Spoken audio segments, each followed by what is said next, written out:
It's a delight to be here on a lovely day, so maybe we can finish quickly and get outside. Does that sound like a plan? Okay. We have, that's first thing on our agenda. We have a public hearing comment. Is there any, we have a public hearing? We always have to. Oh, yeah, okay, I understand. Is there anyone in the public who would like to comment? I'm sorry. Seeing none, okay, let's call the roll. Am I calling the roll? You are. I don't even have a list of all of our members.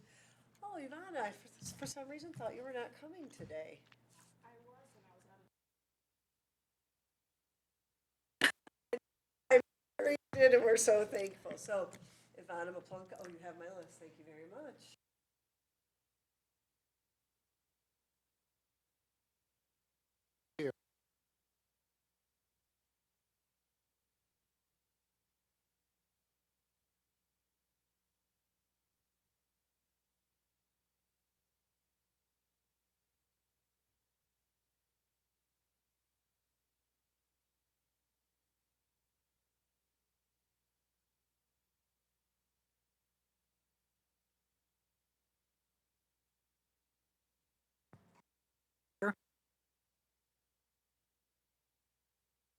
Commissioner Markham has finance, and they're still in their budget hearings now. Okay. So that may go on for a while. Okay, now we need our director's report. Okay, good afternoon, everyone. I have a couple things that I want to talk about.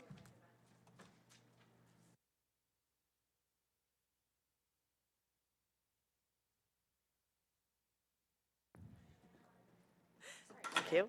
No problem. Okay, I have a couple things that I'd like to talk about that we've been engaged in. We've been very busy. There's numerous things. You'll hear that from also the rest of the team. But a couple of very large projects that we are on is first we had a request for proposal. Federal government rules mandate that we have competitive bid process for our providers. And so every 5 years, we have a request for proposal process for outpatient services, prevention services, residential treatment services. Sometimes we do have bids intermittently if we see that we need more providers for something, or if there's a special service that's going on, we will engage in bids in between those processes as well. So it was the 5th year, or we're completing the 5th contract year for residential services, and so we did engage in the request for proposal process. We're still in that process. We received 9 potential bids, so we had a lot to go through and a lot to score. We ask a lot of questions in our bid process to ensure we have sound providers, and we are in the final conclusion of our scoring process, and providers will be notified if they were awarded a contract probably within the next 2 weeks. So if anyone has any questions about our bid process. Is there a limit on the number of contracts you give out? There is not. We really don't like to give a limit on that. What we say to providers, though, is that we can't guarantee a certain amount of services or individuals that we will be referring to, because we don't know from time to time. Our admissions vary from year to year. They do hover around 6,000 people, but it really is based on individualized need and what a person is requesting. So I can't say, residential provider A, we're going to give you this many people this year. What we do, and also because what's really at the forefront is choice. So where a person wants to seek their services is really of the utmost importance. And so they drive where they're going. So that's, but we don't. We just expect people to score in a fundable range. And generally, if you were looking at percentages, that would be 80% or above, so that they're answering, the meat of the questions very well. Sometimes we bring individuals in for verbal presentations if we have follow-up questions for them, things that weren't very clear, or if it's a brand new provider who's not bid before or had a contract with us and we don't know, we bring them in for verbal presentations because we want to just know more about them as an organization. Any other questions? I have one quick question. Do you try to vary the areas so that if people have difficulty getting somewhere or whatever. So we try to get providers throughout the county. That's a great question. For outpatient services, absolutely. For residential services, it's a contractual requirement of our residential providers to provide transportation. And so we don't allow transportation to be a barrier to treatment in residential services. And yes, we have many providers scattered all throughout Oakland County, and with the goal that we have all 4 quadrants of the county represented, so it's easier for people to access services. Thank you. You're welcome. So if there was a need for more, more places for those who had bid it before, would they be reconsidered? Great question. It really depends on where they scored. So if there was an entity that bid and they scored very, very low, they would need to bid again. Generally, once the contracting or the RFP process is concluded and we're entering into contracts, if we see a need, and we're finding that we don't have enough providers, then we will reissue the bid, and generally, yes, they have to do that. Because most providers that score within a fundable range, they're just given a contract unless they decide themselves not to engage in the contract. An example of that is recovery housing. We had a recovery housing bid. We found that we definitely needed more recovery homes, so we rebid it again to allow for another opportunity. We did that with medication-assisted treatment as well. So generally, if you score in a fundable range, you're going to get a contract, so there wouldn't necessarily be a need to rebid or a need to pull a provider in that had already scored appropriately. It would have to be a rebid process. Any other questions? Good questions. Okay. Okay. So you received correspondence, the board did from me.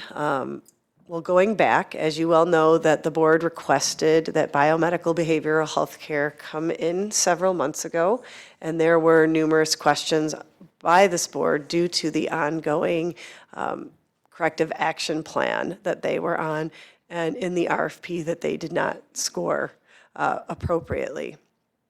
As you're aware, the corrective action plan occurred for 2 years, and at this time, we decided not to renew our contract with Biomed. Therefore, we are currently in the transition process of all individuals that we are funding services to new providers. We see this process as being a fairly lengthy process, and partially that is because we need to ensure each and every individual receiving services is assisted through this process, receives everything they need throughout the process, and transitions smoothly to their new provider. So we go very in-depth. We look at each individual person, their needs, where they live, and engage very closely in the transition process. And so we see this concluding in the end of January. So we are knee-deep in the process currently, and we'll continue in that process until each and every person has received service or is receiving services at a new provider. In the meantime, they will receive services at Biomed until they are successfully transitioned. How many people had to be transferred? I would say at this point, it's approximately 850.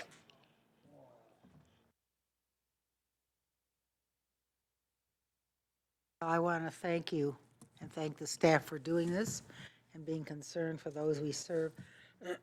I know that you wouldn't be transferring 850 people if you didn't have confidence that they would receive better services elsewhere.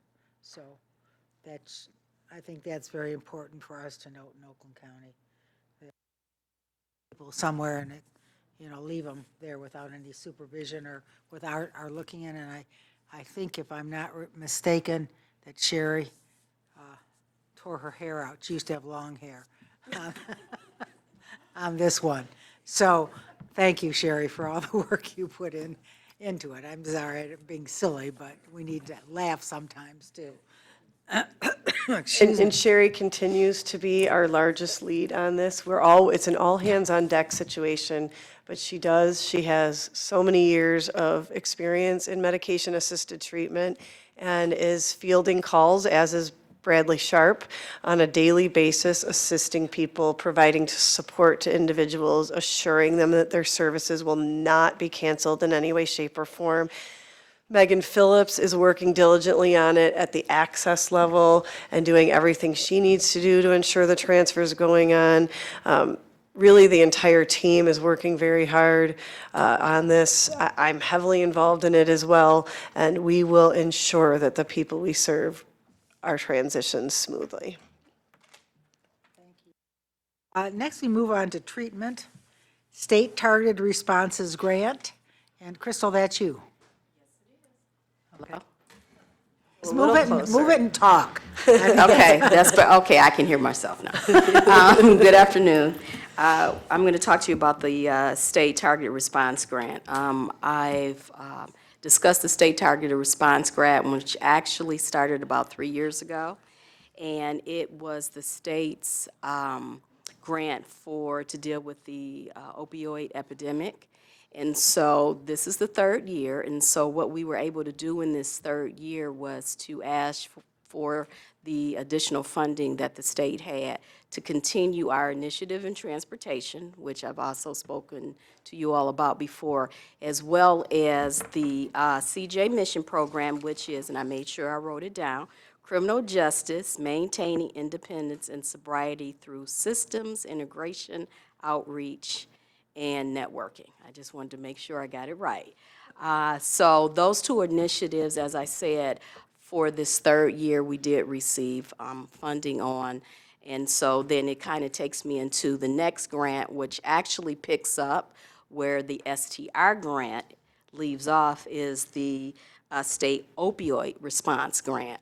So the federal government decided to have a different set of funding for the opioid epidemic, which includes some new initiatives that we decided to be a part of. One of them is the Youth and Family-Oriented Prevention, evidence-based practices that the Youth and Prevention, the Coalition for Prevention, can adhere to. And then also the jail MAT, which you all started in the STR grant. So we're actually able to be funded for that for additional 2 years, which is really wonderful.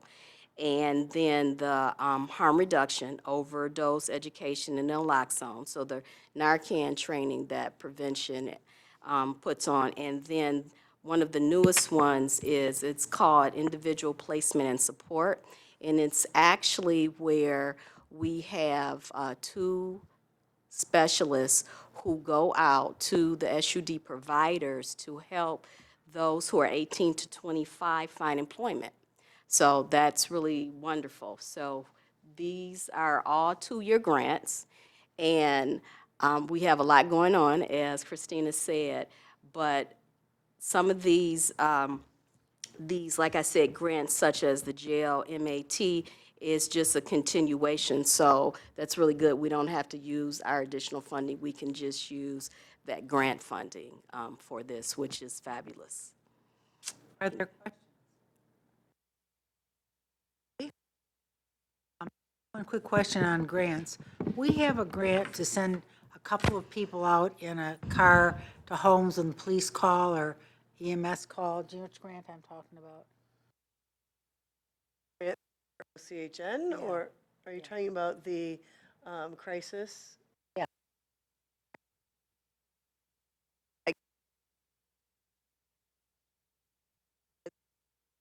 Oh, okay. I was like, oh, what do we do? Yes, totally different department, but go So ahead. it could be any type of crisis or, okay. Or it could be an overdose crisis. No. What I can do is, if you would like, in another, at the next board meeting, we can have the person that is overseeing this grant come and speak about it. She has come to speak at our larger board meetings, And largely it's for individuals with Medicaid who are either having a mental health crisis or a substance use crisis, but it's for children. Well, just as a report to you, I think it's so phenomenal that you're doing this. And obviously, it can only be children on Medicaid. Those are the parameters. That I will be talking to executives and board members of Blue Cross Blue Shield of Michigan, because I think this should be offered as part of their package. So we'll see how far we got. And I did have the discussion at our county with someone from mental health. We brought some staff people out and discussed it, because I think this is an incredible idea, and it should be afforded every parent in this community, regardless of whatever, so. And largely the reason why currently that it's offered, it is a mandate by the state of Michigan, Michigan Department of Health and Human Services. It's called Intensive Crisis Stabilization Services for Children. And largely the reason it is only for Medicaid recipients is because we didn't receive any additional funding whatsoever for it. So we don't have the general funds to expand it. So we are greatly appreciative of the conversations that you're having for this very important service. Next, we have gain assessment. Okay. Community Health Network, continues to assist in training our provider network in the GAIN ICOR assessment through a combination of state-sponsored and local trainer-based programs. The Michigan Department of Health and Human Services sponsored the first training, June 19th through the 20th, 2019, at the Kellogg Hotel and Conference Center in Lansing. The certified local trainer, Scott Shadle of Hagera Health Incorporated, hosted an in-person training at our OCHN administrative office in Troy. First one was on April 26th, and then he did another one for us on July 11th.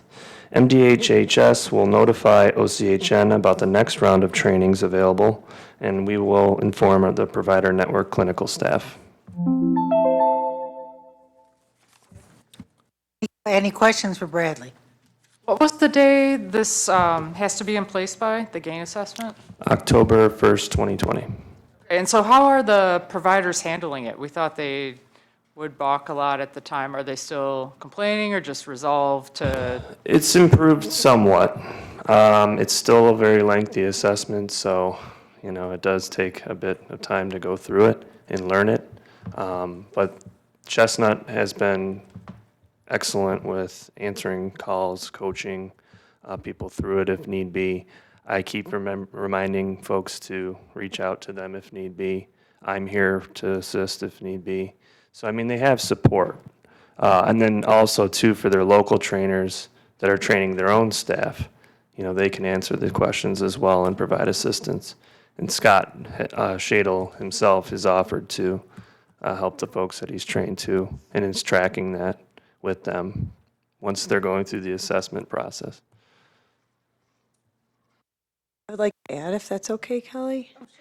So some of the things that I think are causing some issues is that I know that the board is aware that this was an unfunded mandate, so we received no additional funding to roll this out. And it is taking providers, clinicians to be trained. We've found 21 hours total to do all of the training and the coaching and all that is involved in it.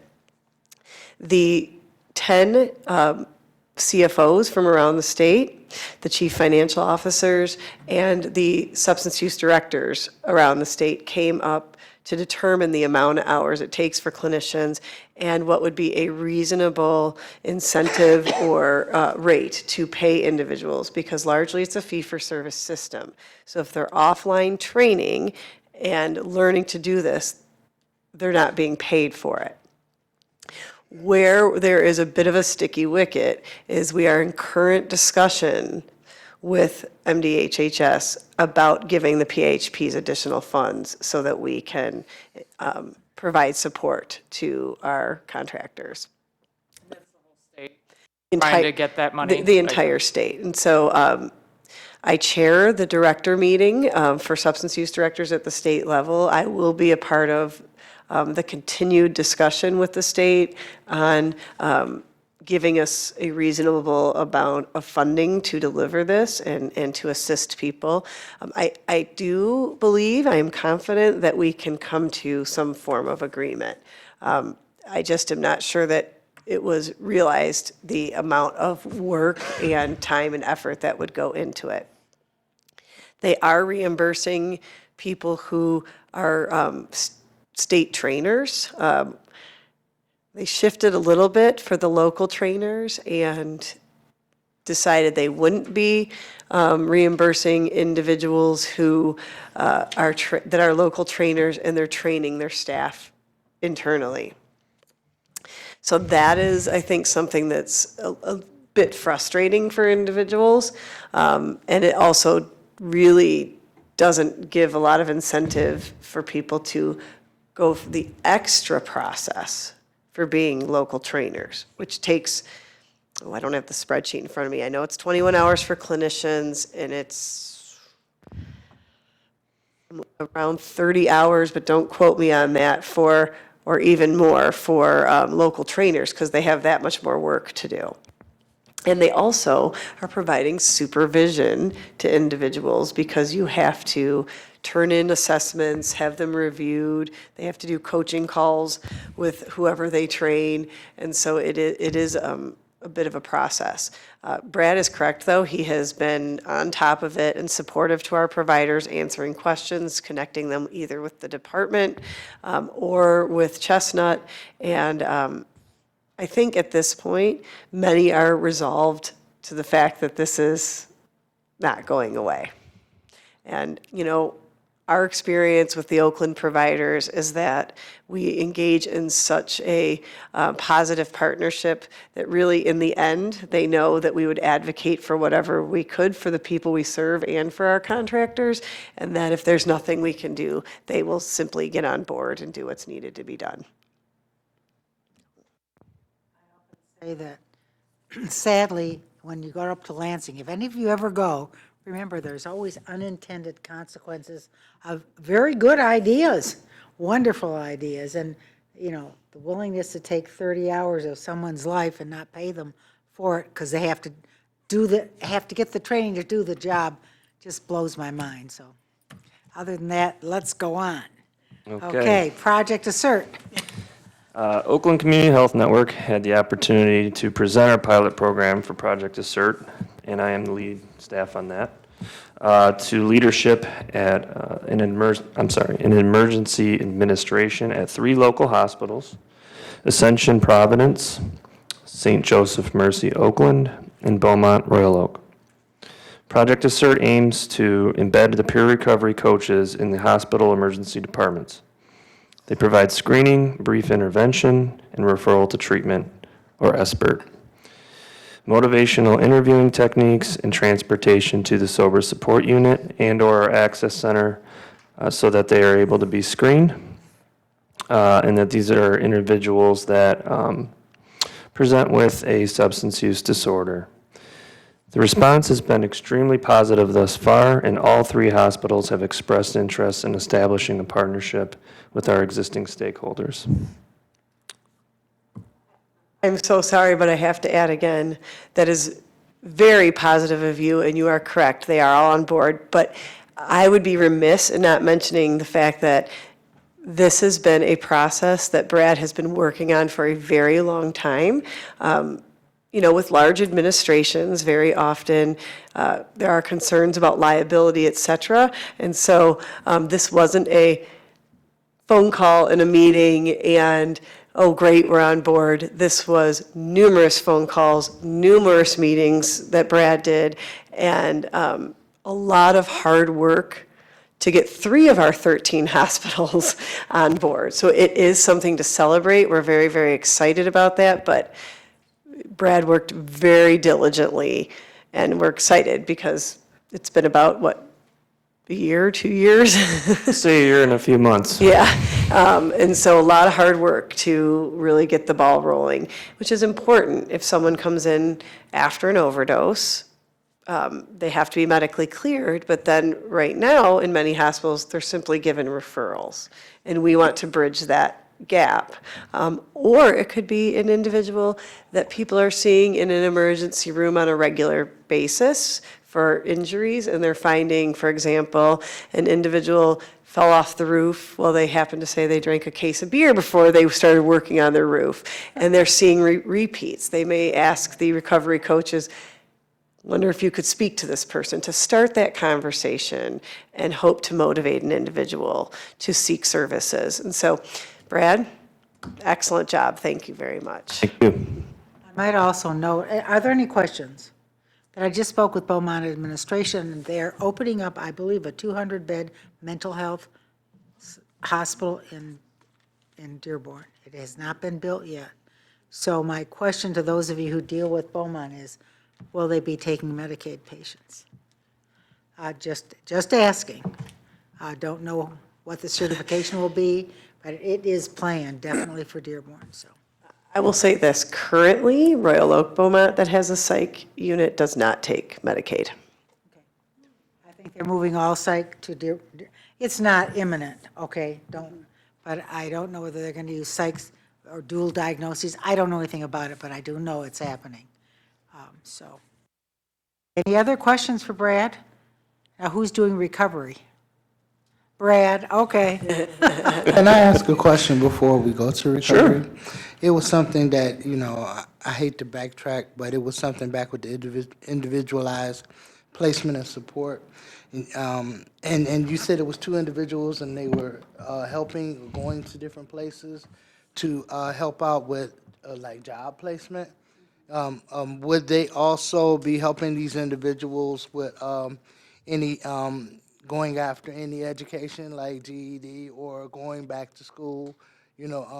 I've done that also, being a certified peer recovery mentor, help them to also obtain GEDs and also to get back registered in school, OCC and OU. Well, actually, that's not a part of the program. This is not. really a rapid, they come in, which is a little different than maybe them going to some other programs, employment programs. It's basically, what do you want to do? What would you like to do? Oftentimes, people, so often, it might be a McDonald's or what have you. They're really guiding, is choice. And they want to get someone in fast. So they want to ask that person. So if school's a part of it, I'm sure that potentially they can start that off. But more so is trying to get these people employed within that first 30 days. So it's a little different. You don't have to come in and go through all the assessment tests if you know anything about the employment. This program is totally different. It's pretty much, you need a job, what would you like to do? Well, let's go and find an employer that can hire you. That's what's a lot different. You're not trying to do any of, those test scores and all of those other surveys. And what I really like about it is like, you need a job today. What do you think you'd like to do? Let's go talk to that employer to see if you can get hired. So it's a little different than probably some other programs. So they're really trying to do rapid. They're trying to do that first 30 days and just get them somewhere so they can be employed. Does that answer your question, Lauren? Okay. I think also that following that, we hook up with Michigan Works as well. So that's where the training and the education and the little tests of what your abilities are, like I couldn't add and subtract, so they wouldn't put me in bookkeeping, whatever, so. And I would like to add that individualized placement and support is actually an evidence-based program, and it has shown great results. And it started with individuals who have mental health issues and/or co-occurring issues, and they've had such positive results that they are now incorporating individuals with substance use disorders as well. And so it really is centered largely around employment. But what I think may be a good idea is that we have Manuel and Eudora come and speak about the program in October. Is that okay? Would that be helpful? Yes. All right.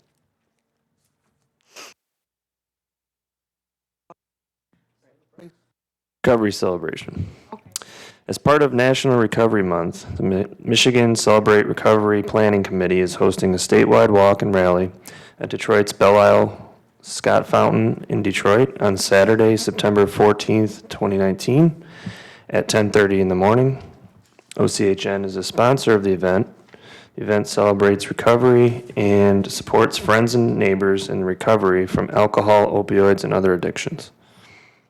Family-friendly activities, including games, music, performances, and food, will be provided at this event. Oakland County residents celebrating substance misuse recovery and their family members will participate in a walk and celebration from 10 a.m. to 2 p.m. on Friday, September 20th at OCHN 5505 Corporate Drive in Troy. The event is in recognition of September as National Recovery Month, features speakers, music, performances, games, and a free lunch. Highly recommend if any of you can come to stop by that day here. It takes place in our parking lot. It is always a wonderful event and just a truly amazing event to see. I think we've had between 300 and 400 people at our local event as well in the past 3 years. And it's just a great day to celebrate recovery, that recovery is possible, treatment works. So we would love to have any of you if you're available. A random comment, I wish you'd have it on the weekend. It has been discussed before, and so noted. Belle Isle is definitely on the weekend. Yes. Okay, access. Yes. Hi, good afternoon, everybody. Hold on, let me adjust. There we go. Okay, so for access, what I will cover today is our jail medication-assisted treatment program and how access plays a role in it. We do have a very large part to help assist individuals with receiving those services. So to further combat the opiate epidemic, Oakland Community Health Network, in alliance with the Oakland County Jail, partnered to create the jail medication-assisted treatment program. The program formally launched in February of 2018. And so before we formally launched, the jail was looking at their numbers, and they found during a 6-month review that there were 270 individuals in need of monitoring and a detox protocol for opiate withdrawal. And what we also know as well is individuals who have an opiate addiction who are coming out of jail, they are at very high risk for relapse as well as overdosing if they come out of jail and they're not receiving immediate services. And so that's part of where offering medication-assisted treatment in the jail, that is part of the purpose, to help start some individuals on medication. Some individuals who come in are currently already on a medication. So we will have some who are already on methadone at one of our providers, or they might be receiving Suboxone. So they might come into the jail already on that medication. We have a jail caseworker specialist who is embedded in the jail. They are what I like to refer to as the glue, because it is their role that when individuals come into jail, the referrals from medical go to that caseworker. That caseworker then reviews and uses eligibility criteria set forth by us, Oakland Community Health Network, and the jail to determine who's appropriate. They then have the releases signed by the individual, so it allows for all the care coordination to take place between everybody. And so that caseworker then sends access the referral. And then we are able to pull that person up into our electronic health record system, and we are able to see, are they currently at one of our MAT providers? and if they're currently receiving services, we reach out to that MAT provider. We confirm when is the last time they were there, when's the last time they dosed, have they been attending regularly. If they are not open, then we go into the jail. The access screener goes into the jail, and we conduct a screening to identify if they're eligible for services. And then once we identify if they're eligible, we make all parties aware. Sacred Heart is the provider within the jail who provides the medication-assisted treatment as well as the clinical piece. So there are clinical services offered to the person in the jail, individual counseling, as well as group counseling. And then also the peer recovery coach is also in the jail as well to help support the individual. That caseworker in the jail as well. The minute somebody comes in for the MAT program and they're found eligible, they of course immediately start the discharge planning process as well. What we have found with individuals in jail is they could bond out at any time. They can also have a court date, and although their tentative release date could be September, they go see the judge August 1st, judge may choose to release them. So the minute the person is accepted into the MAT program, that caseworker starts the communication with the person on what are we looking at for your outpatient provider. We have a process in place for if someone has an unscheduled release that the person has already selected their MAT provider in the community, and they are given instructions. If you are released, you're to contact your peer recovery coach in the jail. Immediately, they're provided with her cell phone number, so that way, as soon as they're released, they can make that phone call. That peer coach can then help assist the person with saying, okay, have you called Access? Let's call Access. Let's get that authorization in place at your community MAT provider. And if it's a scheduled release, that inmate or the caseworker specialist, they coordinate and have the appointment set up for right when they leave the jail to go to that MAT provider. The program started in February 2018. When it started, it was initially under the STR grant, the State Targeted Response Grant that Crystal spoke of. Funding for that has now changed to the SOAR grant, the State Opioid Response Grant. And some of the numbers, so when the STR grant ended at the end of December, January 2019, some of the numbers that we had a total of 997 individuals who had come into the jail possibly seeking a MAT service. 749 were Oakland County residents, and 137 met eligibility criteria. As of January 2019, 106 people have participated in the program. Since it is a pilot, we do have it capped right now at about 24 individuals at a time. 44% are prescribed methadone, 45% Suboxone, and 1% Vivitrol. Follow through with treatment for when someone is released from jail. That is a huge piece. And we have found that 48% follow through with the treatment after discharge, which is very incredible and it's very promising. 2% do not follow up or no show, and only 1% declined programming after the jail MAT program. And numbers should be updated this week under the SOAR grant, so hopefully soon, probably October, we can maybe have some updated numbers for you. Are there questions for Megan?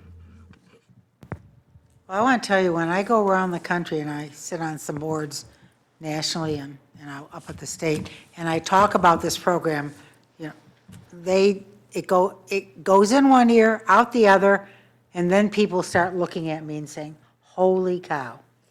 And we didn't have numbers before, but I think 48% is amazing, really. You don't have 48% of the people, which would be what, about 50 of the 106? Not coming back, and they're following through, And how long are you going to follow them for, Megan? Crystal, how long do we follow them? Thank you. We're going to follow them hopefully through this first year. The good thing is, since it's in our network, we are able to follow them quite well. There's so many co-occurring that we have found that have been released, and they're taking up on both services. So they're not only just doing SUD, they're also doing behavioral health, which for me, that was really huge. Because oftentimes, that's where we find that we lose individuals.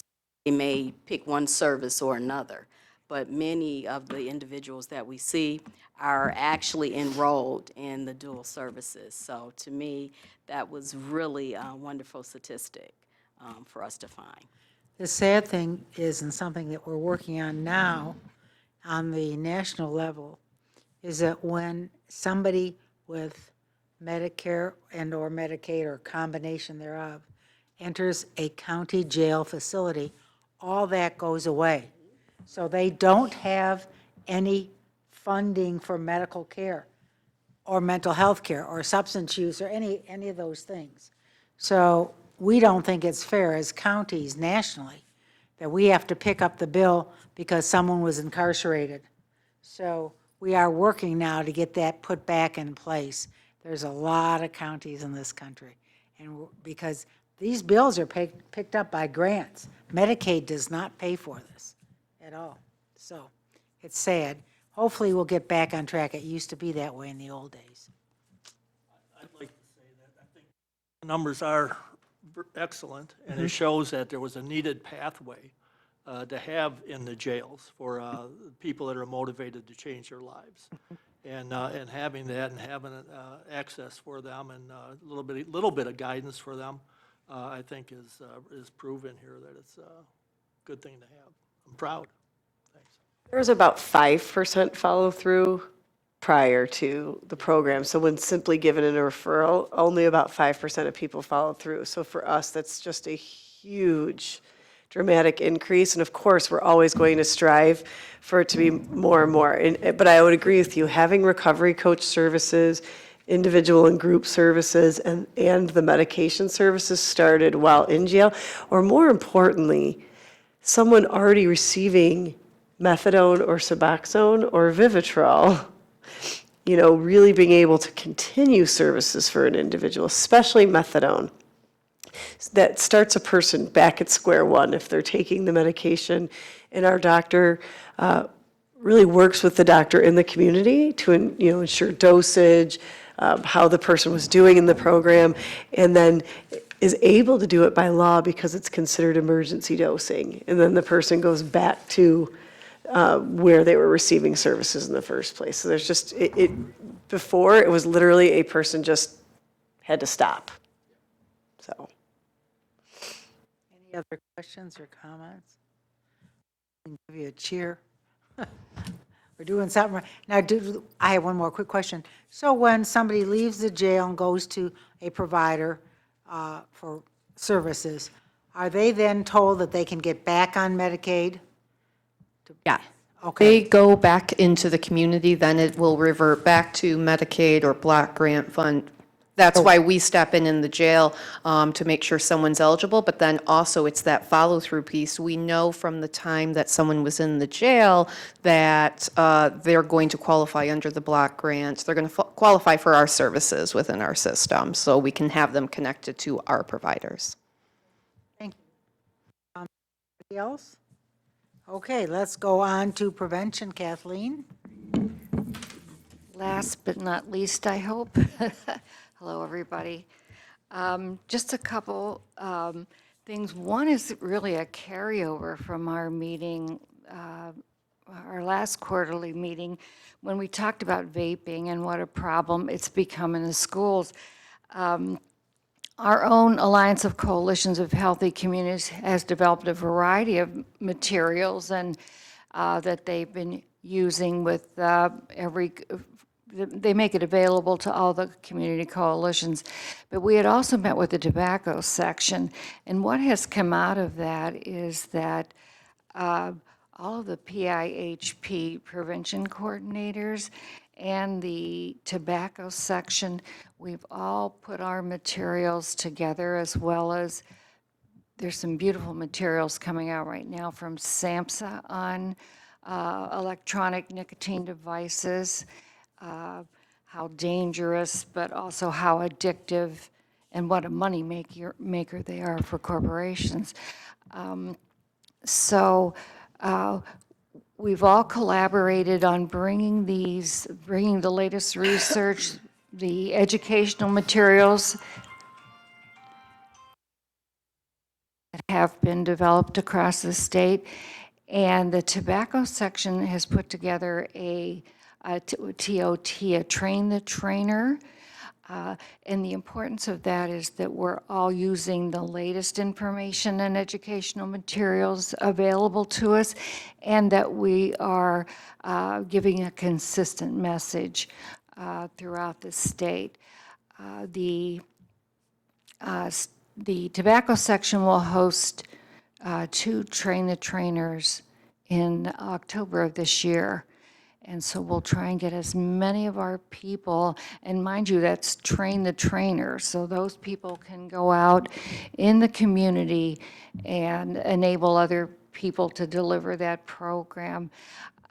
So we're very grateful that that has come to such a wonderful, will present us with a great opportunity to really address that issue. It's almost on the news every night. And if you want to look, maybe I can send it out through with our minutes, the address for SAMHSA's latest commercials that are targeted at youth. They're really good. SINAR, most of you that have been with us for a while know about SINAR. Is anybody, Ivan, are you familiar with SINAR? It occurred during the month of June. We did our annual inspection that we have a youth, an adult chaperone with a youth who goes out and attempts to buy cigarettes at from an assigned list of retailers. And those of you that have been with us for a while know that we usually do quite well. I think last year we had 100% of our retailers refuse to sell to minors in that last training. This year, for a variety of reasons, we barely made the cutoff. 80.8% of Oakland County retailers that were on our list actually refused to sell to minors. And one of the big reasons is that out of the 31 assigned retailers, only 26 were eligible for an inspection. And you know that as your denominator decreases, it's harder to have a higher percentage of in your result.